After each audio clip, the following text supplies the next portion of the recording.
So this lesson's all about teasing in acapellas. You don't just play an acapella.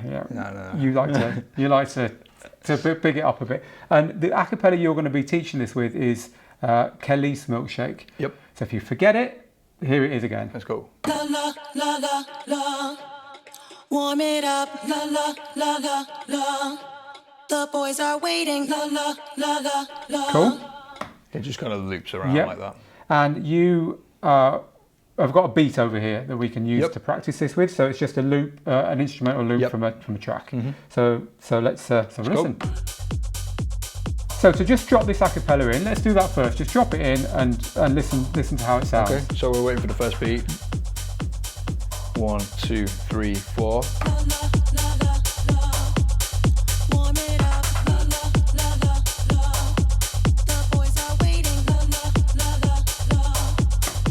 Cool, so that is on time, it's in time. You started it on the one beat, which is the most important thing about this. And it's clearly been prepared because it's on the beat grid. It's all on the grid, so it's all simple. And if your acapellas are not gridded, go back and find out how to do that earlier in the course. So this lesson is about how to do something more than just starting it playing like that. Yeah. So let's have a listen to a very simple way of kind of teasing this in for your audience before you get to the point where you want to drop the whole thing in. Got you. Okay, let's go. 2, 3, 4.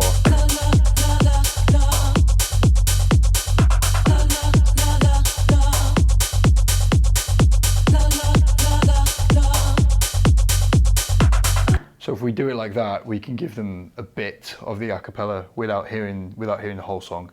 So that is a couple of things going on there. You're dropping out the second part of the acapella, so that they're not hearing the next bit. Yeah. And then you are re-cueing the track and starting it playing. Starting from the start again. From the start, next time it comes in. Yeah.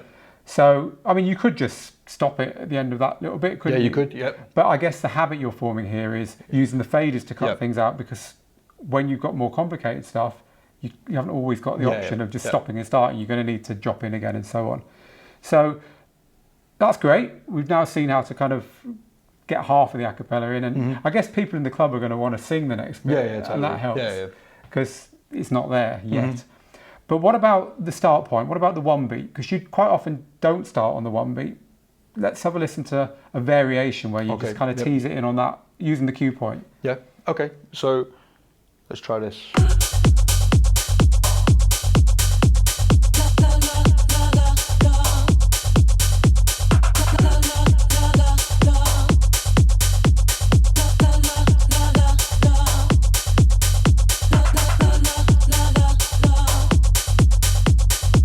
That's awesome. So yeah, it's a few ways that you can tease it in and make it sound more exciting. But there's a couple of things there that are really important if you want to do this. The first thing is that your teasing that in always ended with you playing it on the one beat, didn't it? Yep. So those teases weren't happening. You weren't waiting for the 1, 2, 3, 4, 1. You weren't waiting for that beat to do your teasing.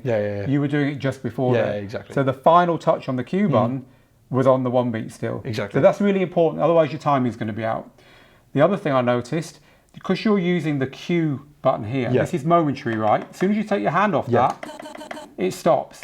So people who were looking very closely would have seen that on your final touch of the cue point, you hit hit play as well to keep it playing. Now you often got your hand up here and you're hitting a cue point here. Can we just do the same thing using that button? Yep. Okay.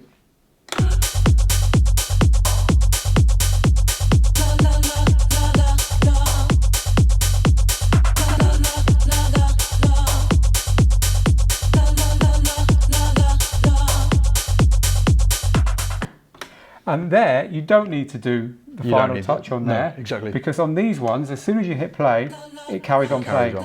Now, it's important to point out that that isn't always the case on your cue buttons. On different software, it will work like that, or it won't work like that. Or you get an option in the settings to say, are my cue buttons going to be momentary, or are they going to trigger the actual track from that point? So if yours aren't working like that, then that's where to go and check in your software.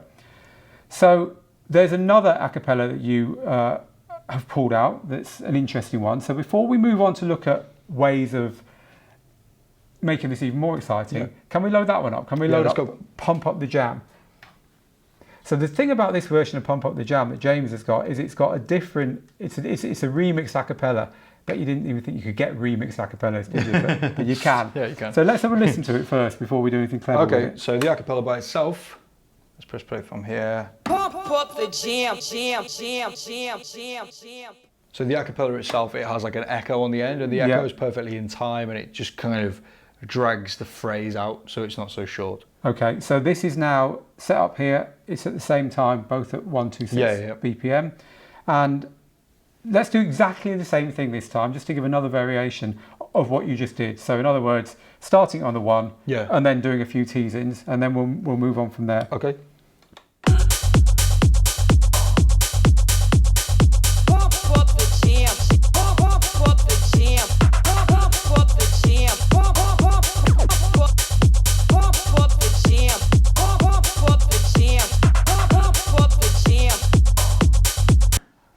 Right, what was the jog wheel doing there? I was pushing it into time because I kind of hit a couple of the hits. I'd hit like slightly early or slightly late, so I was pushing it back into time by ear using the jog wheel. So a lot of the time you do this in a lot of places in this course. And I guess in acapellas it's the most obvious. Yeah. Where you just, it doesn't matter if it comes in a bit early or a bit late. You can just quickly adjust it. hit the jog wheel and adjust it there. And even that little mistake sounded like it sounded a bit deliberate. That sounded all right. All right, so that's how to drop a part of an acapella in and to cut out the bits you don't want. And you did it again there. Let's just watch it again there because there's that echo. Yeah. There's that pump up the jam, jam, jam, jam. And even almost unnoticed there because we were busy watching you adjusting it. You were cutting that out. We've got so rid just of that, one more time. Let's have a look at that so we can see that being cut out. Pump up the jam. Pump up the jam. Pump up the jam. Pump up the jam. Pump up the jam. So another thing I want to draw attention to here is there's more than one way to cut out an acapella when there's a bit you don't want. Yeah. You were doing it there on the cue button, but quite often you do it on the fader. So the acapella is playing, but you'll use the fader to cut it out as well. Why would you do it? Firstly, let's look at it that way. Let's just let's demonstrate with the fader, yeah. Pump up the jams. Pump up the jams. Pump up the jams. Pump up the jams. Cool.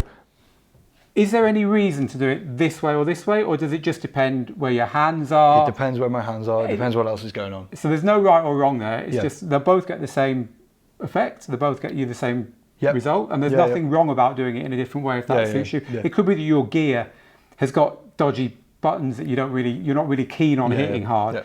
It could be that your mixers up faders, they don't seem to cut out cleanly or whatever. There's no wrong way, right? It's just whatever suits you. You've got to cut that off. That's the important thing. Okay, so in this lesson, we've looked at how to tease an acapella in, how to cut out the bits you don't want, and how to stop and start, how to start the track while respecting the one beat, by stuttering it in.